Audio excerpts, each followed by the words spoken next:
السلام عليكم متابعينا، نتمنى تكونوا بخير وعلى خير. اليوم جيت وجبت لكم وصفة للقضاء على السعال الحاد وكذلك آلام الحنجرة، وبمكون واحد فقط ألا وهو البصلة وما أدرك ما البصلة. نتوما كتعرفوا عندها بزاف ديال الفوائد كتدخلوها في التجميل، عندها الفوائد للشعر وكذلك البشرة.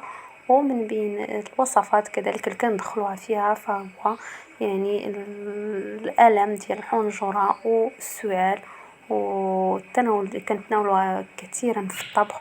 وهاد الوصفة يعني قديمة ماشي جديدة، إنما يمكن أغلب الناس ما كيعرفوهاش، وكاين الناس اللي كيستعملوها بكثرة وبدون ما يلجؤوا للأدوية في الصيدلية.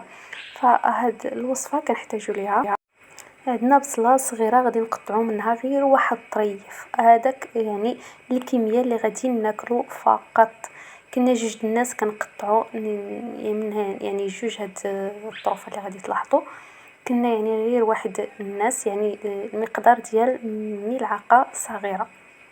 كما كتلاحظوا هنا غادي ناخذوا البصله ديالنا وغادي نقطعوا منها داك الطرف، وغادي نحاولوا نقيوها ونغسلوها ومن بعد غادي نحكوها.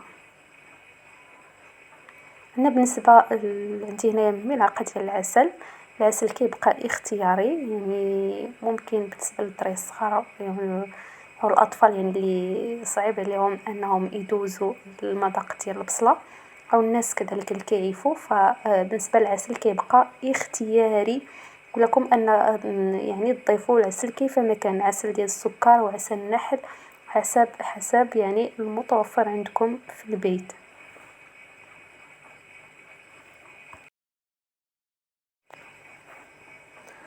بالنسبه للطريقه يعني ساهله، كما كتلاحظوا كنقطعوا هنا الطريف ديال البصله ومن بعد كنقيوه ونغسلوه وكنحكوه وكنتناولوه.